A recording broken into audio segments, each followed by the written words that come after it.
ហេតុអ្វីបានជាមនុស្សខ្លះញ៉ាំហឹរបានខ្លាំងមនុស្សខ្លះញ៉ាំហឹរបានតិចហើយអ្នកខ្លះគឺញ៉ាំហឹរមិនបានតែម្ដងសូមរំលឹកឡើងវិញថារសជាតិហឹរដែលយើងនិយាយវាថាជារសជាតិហ្នឹងវាមិនមែនជារសជាតិទេវាគឺជាអារម្មណ៍ឈឺចាប់ឬក៏អារម្មណ៍ក្តៅក្រហាយដែលខួរក្បាលប្រាប់យើងថាវាកំពុងតែមានការឆាបឆេះនៅក្នុងមាត់របស់យើងប៉ុន្តែភាពឈឺចាប់របស់មនុស្សម្នាក់ៗដែលខួរក្បាលបកស្រាយគឺវាមានលក្ខណៈមិនដូចគ្នានោះទេអញ្ចឹងតើវាខុសគ្នាដោយរបៀបណាហេតុអ្វីបានជាខួរក្បាលបកស្រាយថាឈឺចាប់ខ្លាំងអ្នកខ្លះអាចទ្រាំបានអ្នកខ្លះមិនអាចទ្រាំបានអញ្ចឹងខ្ញុំធ្លាប់បកស្រាយហើយថាមិនបានយើងហឹរសូមនិយាយខ្លីៗទៅគឺដោយសារតែសារធាតុ capsaicin ដែលមាននៅក្នុងម្ទេសវាទៅចាប់ជាមួយនឹងធ្មូលប្រសាទចាប់យកសញ្ញាការរលាកនៅក្នុងក្រអូបមាត់របស់យើងដូចជាអណ្ដាតអីជាដើមហ្នឹងហើយបញ្ជូនសញ្ញាទៅខួរក្បាលបកស្រាយថាវាគឺជាការរលាកទៅធ្វើឲ្យយើងមានអារម្មណ៍ថាហឹរដូច្នេះហើយទើបហឹរវាមិនមែនជារសជាតិចម្លើយដែលថាហេតុអ្វីបានជាអ្នកខ្លះញ៉ាំហឹរបានខ្លាំងគឺដោយសារតែគាត់ញ៉ាំហឹរញឹកញាប់ធ្វើឲ្យធ្មូលចាប់សញ្ញានៃការរលាកឬក៏ឈឺចាប់ហ្នឹងចាប់ផ្ដើមរិលគឺមានន័យថាវា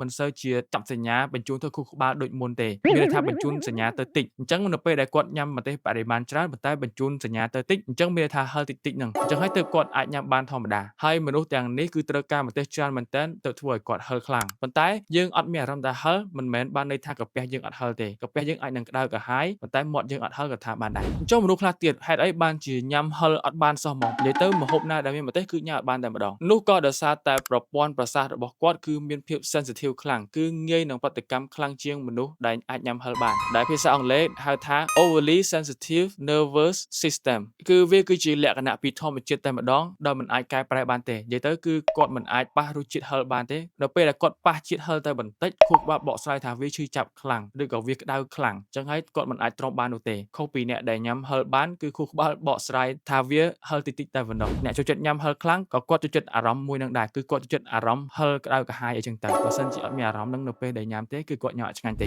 ប៉ុន្តែសម្រាប់អ្នកដែលចេះញ៉ាំម្ទេសចំនួនតិចតួចឬក៏ញ៉ាំហឹរបានតិចៗគាត់ក៏អាចវិវត្តទៅជាអ្នកញ៉ាំហឹរខ្លាំងសាហាវដូចគ្នាដោយសារតែខ្ញុំបកស្រាយមកអញ្ចឹងដល់ពេលដែលគាត់វឹកហាត់ញ៉ាំកាន់តែច្រើនធ្មូលប្រសាទចាប់សញ្ញាហ្នឹងគឺវាកាន់តែរិចរិលទៅនិយាយទៅអ្នកដែលអាចញ៉ាំហឹរបានតិចឬក៏ខ្លាំងគឺអាចវឹកហាត់បានតែបើសិនជាអ្នកដែលកើតមកគាត់អត់អាចញ៉ាំហឹរបានសោះហ្មងប៉ះម្ទេសមិនតិចក្តៅក្រហាយគឺនៅតែមិនអាចញ៉ាំបានជារៀងរហូតចាំខ្ញុំនាំអ្នកឲ្យឆ្ងល់តាមខ្ញុំនៅវីដេអូក្រោយទៀត